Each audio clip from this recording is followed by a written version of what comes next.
Êxodo capítulo 10, nós lemos, é um texto que vai falar sobre os dois filhos de Arão que morreram diante do Senhor, que ofereceram um fogo estranho. O que vem a ser esse fogo estranho? O que vem a ser essa atitude deles naquela época? O texto vai mostrar que é algo que o Senhor não ordenou. Todo elemento que Deus não ordenou é fogo estranho. O historiador Flávio José, ele vai dizer que eles estavam bêbados, com base no versículo 9. E além do historiador Flávio José, também outros comentaristas que vai dizer que eles haviam bebido. Mas o texto não dá base para isso. Certo? O texto, nos primeiros versículos, vai falar simplesmente que eles ofereceram o que Deus não quis que eles oferecessem. Eles fizeram aquilo que Deus não ordenou para que eles fizessem. Então, como que deve ser o culto? Quais são os elementos de culto? Oração. Oração. Louvor. Tem que louvor no culto. Pregação do evangelho. Tem pregação no culto. São elementos do culto. Que estão relacionados com o culto. Esse tipo de elemento é necessário no culto. Na carta de Paulo aos Coríntios 14, 28. Ele vai falar sobre o culto. 26, perdão.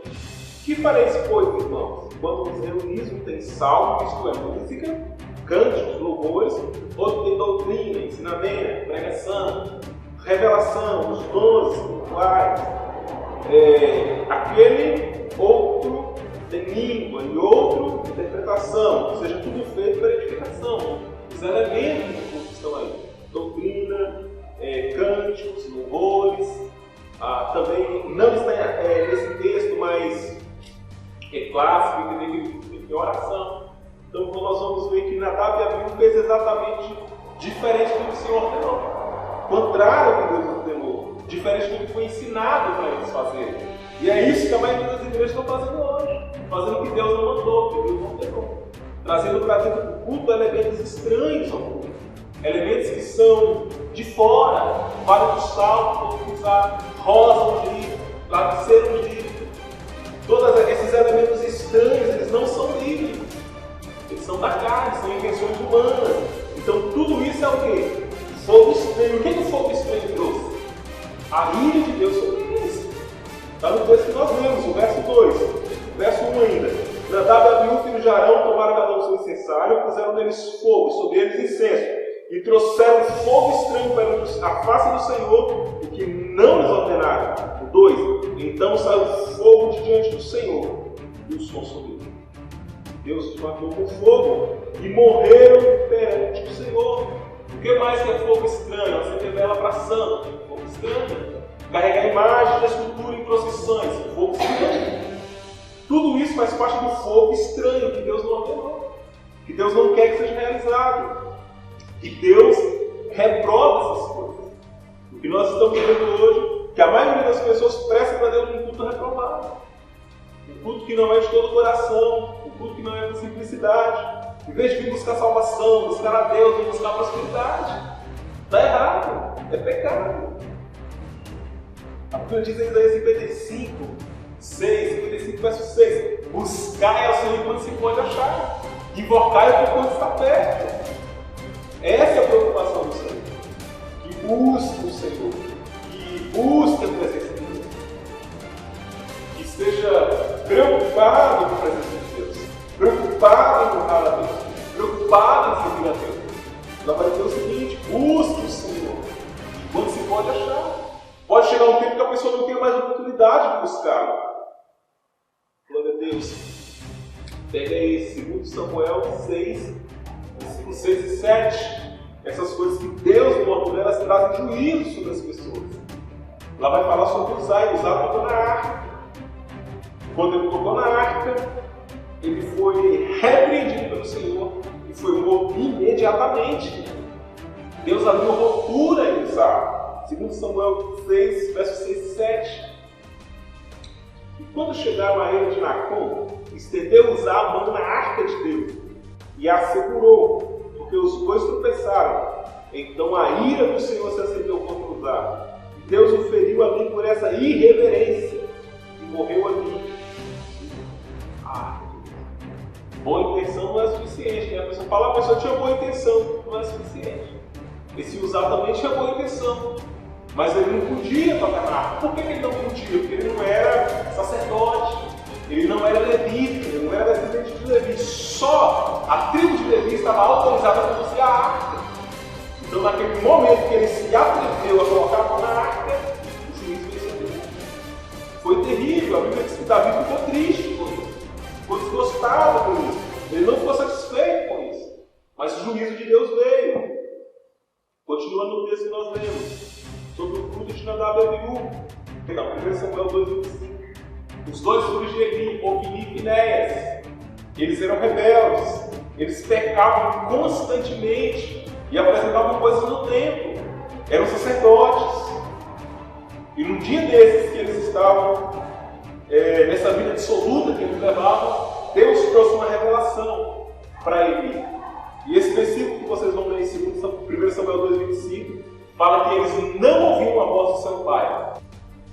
Pecando homem contra homem, os juízes julgam, mas pecando contra o Senhor.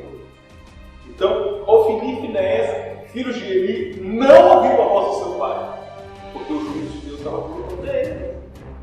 E a maioria das pessoas hoje vivem um culto de Nadab e Abiú, o culto de Ofni e Finéias. Como assim o culto de Ofni e Finéias? Celular ligado no culto, conversando durante o culto, andando durante o culto, oferecendo um negócio bagunçado para Deus, oferecendo tudo abacalhado para Deus, e achando que Deus recebe. Deus não recebe. Por que Deus não recebe? Porque Ele é santo. É preciso ter reverência no culto, é preciso conduzir-se no culto com respeito, com reverência, porque Deus é um Deus santo. O Espírito Santo também é santo, o nome é de Espírito Santo. E Jesus, que é o Filho de Deus, também é santo. Então nós vemos, na maioria dos lugares, hoje o culto que é oferecido é um culto bagunçado. Não, parece que Deus não é santo. Olha o verso 3. E fala, mostrarei a minha santidade, ou serei santificados os que se achegam a mim. Como assim Deus vai ser santificado? Deus já é santo. O que esse texto está dizendo? Que as pessoas vão reconhecer que você serve um Deus santo quando eles virem visitar onde você congrega, quando eles verem sua vida de comunhão com Deus e de santidade, vão reconhecer que você serve um Deus santo. Mostrarei a minha santidade dos que se achegam a mim. As pessoas que são separadas para a obra de Deus devem viver em santidade. O mundo hoje está contaminado, o mundo está afundado no pecado, mas a igreja deve permanecer em santidade, obedecendo a palavra de Deus, em humildade, amando a Deus. Deus vai dizer, mostrarei a minha santidade, vou manifestar a minha santidade. Em outras traduções fala, serei santificado naqueles que se achegam a mim.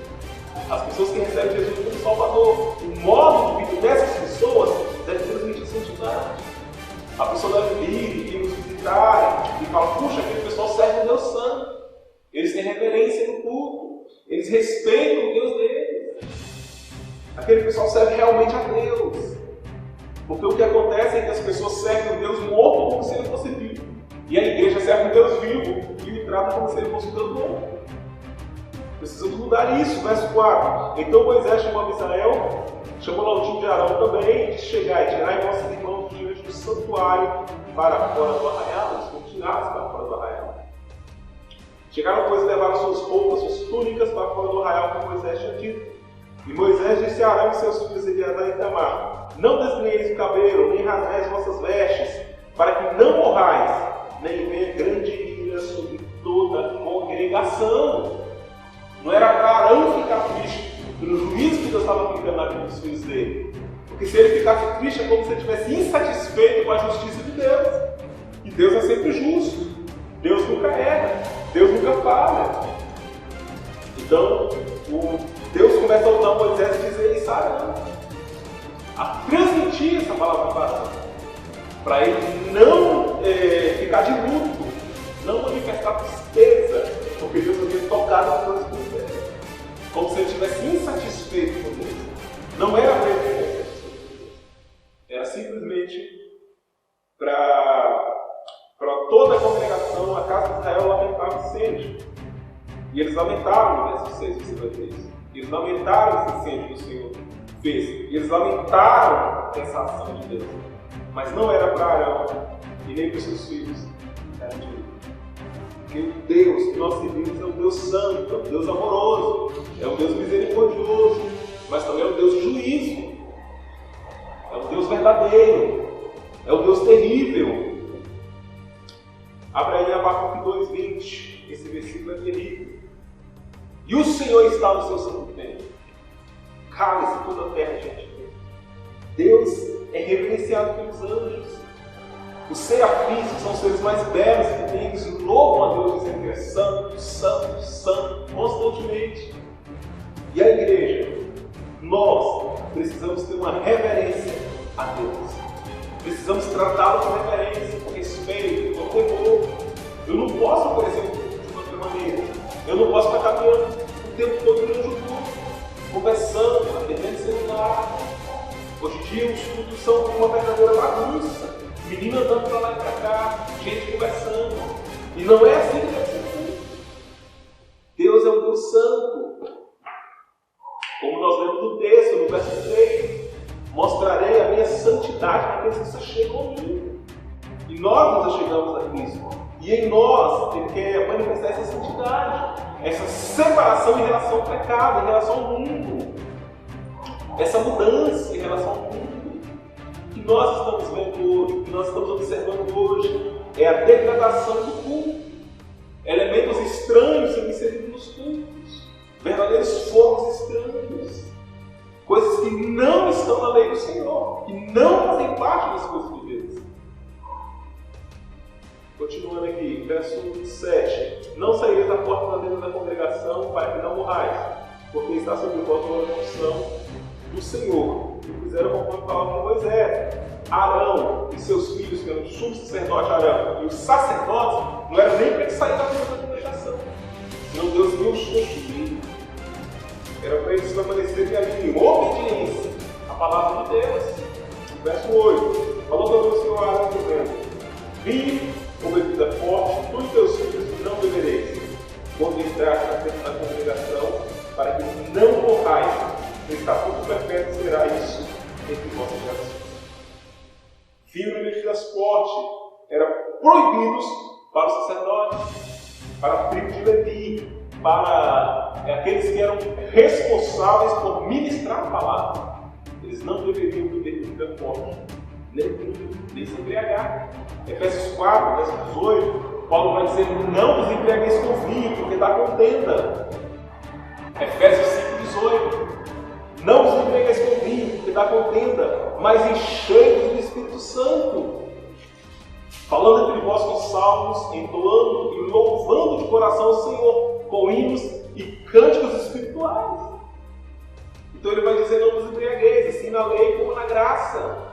A embriaguez, pecado. Então ele vai instruir dessa maneira, ensinar dessa maneira. Para a gente finalizar aqui, lá em Atos 5, eu não vou ler agora não, senão você lê, depois você lê em casa, Atos 5, o texto todo, depois você lê, vai falar de um casal chamado Ananias e Safira. Eles venderam a propriedade, chegou e mentiu para o apóstolo Pedro. E ao mentirem, eles morreram na hora, em frente ao templo. Deus os consumiu por causa de uma mentira só. Nossa, mas um pecadinho só, um pecado só. Um pecado. Primeiro morreu o marido, depois a esposa. O juízo de Deus veio sobre eles por causa de uma mentira. Hoje em dia as pessoas acham normal mentir. Elas acham natural uma vida de mentira, de contos, de romances, pecados ocultos, coração sujo nos pecados. E o que a palavra de Deus nos adverte? Para não nos conformarmos com esse mundo, não vivemos conforme o mundo, no sistema do mundo, andar de acordo com as coisas do mundo. O mundo agora está fazendo carnaval, pecado, e multiplicando a sua medida diante de Deus, porque cada um tem uma medida, e quando a medida se enche, Deus traz um juízo. Nós vemos um juízo na Bíblia de Belsazar, o rei que pegou as coisas do templo, estava bebendo com as taças do templo, estava embriagando, e havia meretrizes, e havia mulheres, havia uma bagunça, e apareceu uma mão que começou a escrever na parede, e a mão escreveu Mene, Tekel, Parsi, que significa pesado foste na balança e achado em falta. E naquela mesma noite, o rei morreu. Juízo de Deus veio. Hoje nós temos pregadores contando piada em cima de andar como diversão evangélica, brincando com o nome de Deus, brincando com coisa séria, com coisa santa. E o juízo de Deus virá. E quando o juízo de Deus virá, não haverá mais piadas de cultos, não haverá mais tolices sendo pregadas, pregação de prosperidade em vez de pregar salvação. Estão mudando, os tempos estão mudando. O homem tem mudado a pregação, os louvores têm mudado. Hoje o louvor, a maioria dos hinos, das músicas, são para mexer com o ego do nome, com as emoções das pessoas.